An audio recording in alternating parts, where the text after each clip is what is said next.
Alzheimer soll heilbar sein. Yes, if it's in the very, very early stage. Aber was ist, wenn man eine genetische Veranlagung hat? But even if they had the gene, cut their risk by about 80%. There's a lot you can do. And you don't want to not do it. Hi, ich bin Thomas. Willkommen bei The Habit Rabbit, eurem Kanal für veganes Leben. Toll, dass ihr wieder eingeschaltet habt, denn heute haben wir einen ganz besonderen Gast für euch, Dr. Neal Barnard. Dr. Neal Barnard war auf der Weltschmidt und dort hatten wir die Gelegenheit, mit ihm über das Thema Alzheimer zu sprechen. Was bedeutet es, Alzheimer zu haben? Wie kommt es zu der Krankheit? Und kann man trotz einer eindeutigen genetischen Disposition sich vollkommen davor schützen? Das und noch viel mehr jetzt im Interview. Hello, Neal Barnard. It's a real pleasure to have you here.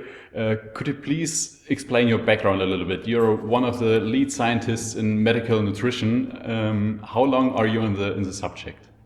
Yeah, I started changing my own diet back in the 1970s, and I got into research in the 1990s.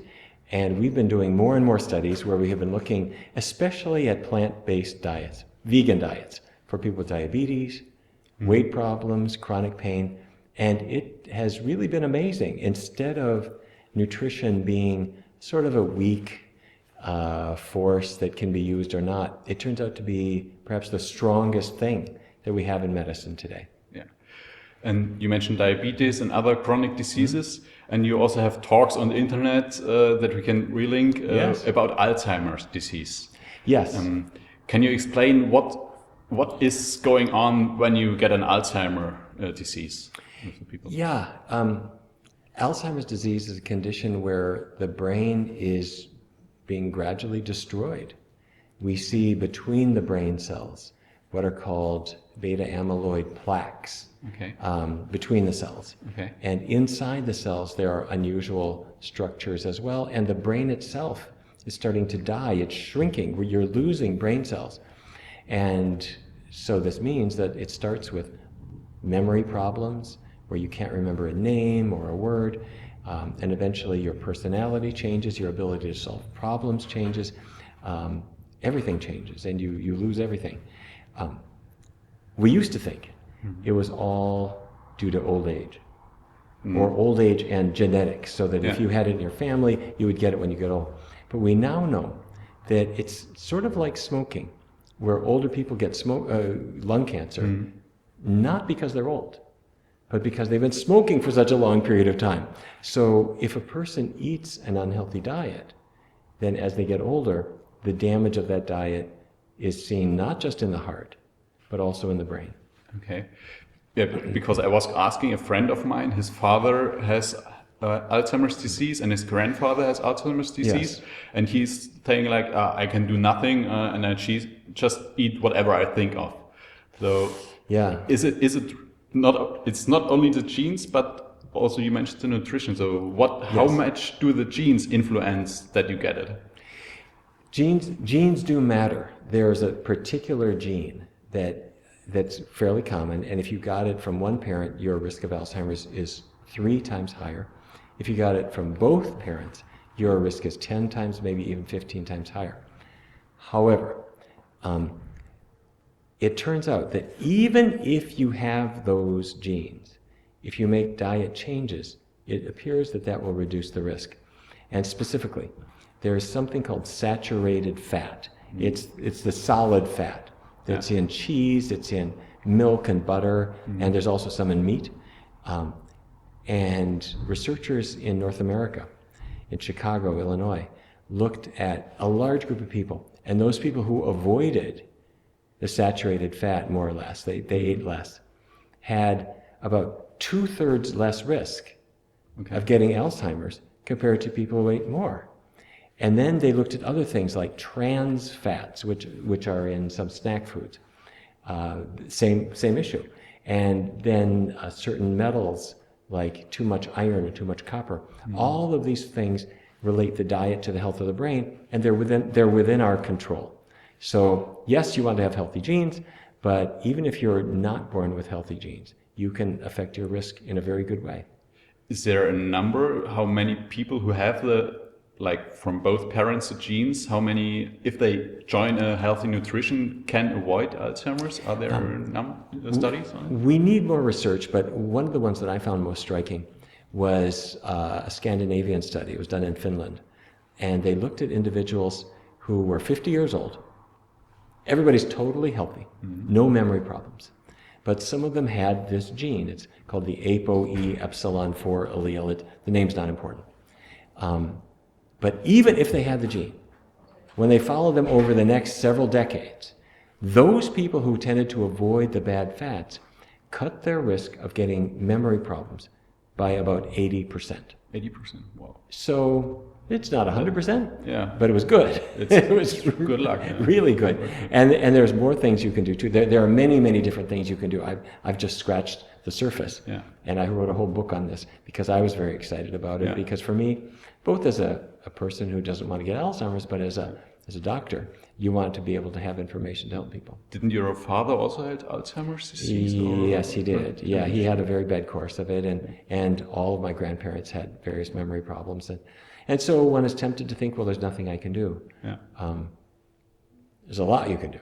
And you don't want to not do it. Yeah. You don't want to just say, forget about it, because I can do anything about it, and it's just life and genetics. Because what are you accepting? Then you're accepting spending the last decade of your life sitting in a rocking chair, dribbling and drooling, and not knowing your children anymore. I mean, who wants that?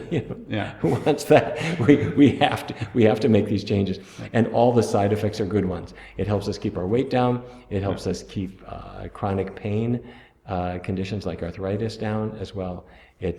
There's every reason to do it.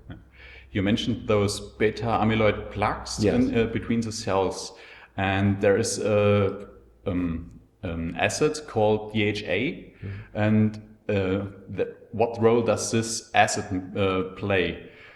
Is it because or how do we get this DHA acid actually? Yeah. Well, DHA it's a fatty acid. It's a fat. Okay. And your body uses it, and it's a good thing. But the natural source of it is actually plants. So if you ate some green leafy vegetables, you wouldn't think there's a lot of fat in it. And there's not a lot, but there's a little bit. Maybe 8 or 9% of its calories come from fat. And your body will take that fat and will make DHA out of it. And the brain can use it. Now, some people will say, well, I'm going to have the fat in fish. And there's fat in fish, and some of it is DHA. But along with it, you get mercury and parasites and other things that you don't want. Also bad for the brain. Yeah. And cholesterol and other things that are harmful. And the rate, you mentioned that the body can transform the fats that are in the plants to DHA. Yes. It's a small rate, like 1 to 5%, depending on man or woman. Is it really enough to build up enough DHA? I think it is, but we're not 100% sure. There are enzymes that do this conversion. What they're doing is they're taking a shorter fatty acid molecule. It's 18 carbons long. And the enzymes turn it into one that's 20 carbons and then 22 carbons. And the enzymes do that. And you're right that the enzymes work rather slowly. But what slows them down is getting too much unnecessary fat that attaches to the enzymes and preoccupies them. So what you want to do is to have your green leafy vegetables and lots of the healthy omega-3s and not a lot of competing fats like French fries and chips and grease all over everything, because that confuses the enzymes. It preoccupies them. They have to deal with that instead of trying to deal with the healthy omega-3s. Okay, so that the DHA cannot be built because the other ones. The other ones are soaking up the enzymes. Now, having said that, if a person wants to take DHA supplements, there are DHA supplements at every health food store. Yeah. Some of them are from fish, some of them are vegan, and you can take them if you want. Okay, so there are no bad effects from DHA oils? Or... There might be, yeah. If you take a lot of DHA, sometimes people they have trouble stopping bleeding. You cut yourself. Okay. And you notice instead of stopping, it keeps bleeding and bleeding and bleeding. Okay. And some people think that's why fish oils might be protecting the heart, because if you can't clot, if your blood can't clot, you can't have a heart attack. but sometimes you want to be able to stop bleeding. Yeah. And also, would you recommend to take DHA for children and younger people, or like babies, because it's very important to build up the nervous system and everything in the brain? I don't think we know enough to suggest that. If a person wants to do that, I don't know that it would be harmful. But I don't think we have enough evidence yet to say that DHA should be supplemented for anyone. We do know that you do need this fat called alpha-linolenic acid, ALA. That's the 18 carbon one that produces the DHA, and that's in plant foods. It's in vegetables. That's where you find it. And there's a lot of it in certain things like walnuts and chia seeds and things like that. I'm not sure if you need those things. Okay. And before you mentioned the other things you can do to prevent Alzheimer's, can you just mention like 2 or 3 of them that are preventive? Okay, starting with food. You want to avoid saturated fat. It's dairy products and meat. That's where that is. You want to avoid the trans fats. They're also called partially hydrogenated oils, and they're in some snack foods. And some people use them in their fryers to fry other foods. Vitamin E-rich foods are protective. Foods that are rich in vitamin E are nuts and seeds, almonds, for example. Lots of vitamin E, and in the Chicago study that I mentioned earlier, people with the most vitamin E-rich foods had half the risk of Alzheimer's compared to other people. Don't take a vitamin E as a supplement. Get it in food, because there are 8 different types in food. You need them all. In a supplement, you might just get 1 or 2, and if you overdo it on one of them, it inhibits your absorption of the others. So you want to get it from food, not pills. Exercise helps. Lacing up your sneakers and going out for a run. The more you get blood into the brain, the more you can prevent this and even reverse some brain shrinkage. And lastly, there are certain metals that are problems. Aluminum is apparently a problem. It's a brain toxin. Also in like cans? Yes. Also. Aluminum is in cans. It's in pots and pans sometimes. If the food touches the aluminum, some of the aluminum gets into the food. It's in some drinking water supplies. So you can check with your local environmental control agency and see if it's in yours, or if you're not sure, you can get bottled water delivered to your home and use that instead. But also iron and copper are a problem. You need a little bit of iron for red blood cells, and you need a little bit of copper for certain metabolic reactions, but if you have too much, they can get into the brain and be toxic. Also the iron from the plant foods? The iron in plants is much, much better. And the reason is that it's in a form called non-heme iron. And so what that means is if you have plenty of iron in your blood, your body can take the non-heme iron and keep it out. If you're low in iron in your blood, the body can take the non-heme iron in. So your body can regulate it. If it's meat has something called heme iron. And the heme iron comes into your body whether you want it or not, and people can get iron overloaded. So that we think is a problem. And same with copper. So meat eaters tend to be iron overloaded in many cases, and so we think that a plant-based diet is good for them as well. But I would avoid cooking with iron unless the pan is coated so the iron doesn't touch the food. I wouldn't cook with copper unless the pan is coated so the copper doesn't touch the food, and same with aluminum. And if we can prevent Alzheimer's, for diabetes, we know that we can also reverse the disease. Is it also possible to reverse Alzheimer's? Great question. I think yes, if it's in the very, very early stage. Researchers have looked at individuals who have a condition we call mild cognitive impairment, where your memory is starting to get bad, but you're still yourself. You might be driving and so forth. In that case, people have tried a number of things. Exercise, about a 40-minute brisk walk 3 times a week, makes those symptoms go away, and even helps the parts of the brain. The hippocampus is the memory center, if I can call it that. It actually enlarges when people exercise. And there have been some small studies on certain foods like blueberries and grapes, And these foods are picked because they're high in anthocyanins, which are antioxidants. They seem to work too. I'm a little skeptical of these studies because you're picking out one specific food, but so far they're encouraging, so there may be something to it. Wow, that's really good news. So if you know that you start getting or get a diagnosis, that you can do something against it. Yes. Now, having said that, if Alzheimer's goes too far, I don't. The brain is being destroyed, and I don't think you're going to reverse it no matter what you do. But catch it in its early phase, or better still, change your diet when you're young, and the time to prevent Alzheimer's is in childhood. Let's raise our children without cheese, without meat, with plenty of vegetables and fruits and beans and whole grains. They should supplement vitamin B12. That's the one you need. If you're not getting sunlight, you need vitamin D. But if you do those things, you've got a healthy diet that's very nutritious, that doesn't have the poisons in it. If a person grows up, as I did, lots of meat and lots of cheese, and we think, well, you're going to get a heart attack when you're 50, you're going to have Alzheimer's when you're 75, and that's just part of life. Let's change this scenario.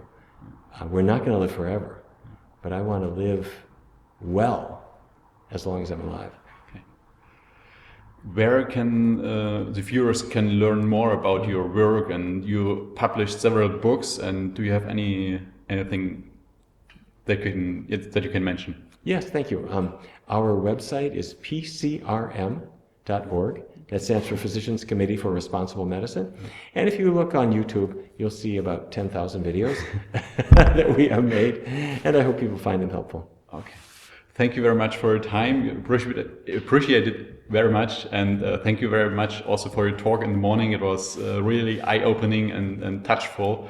Thank you very much. Well, I want to thank you too, because on any given day, a doctor might reach 20 people, and you hope that you've inspired some of them.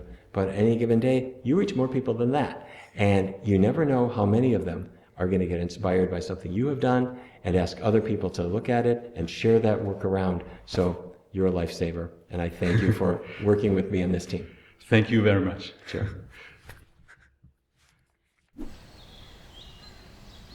Wahnsinn. Alzheimer, das so eine starke genetische Komponente hat, soll mit einer vollwertigen pflanzlichen Ernährung verhindert werden können.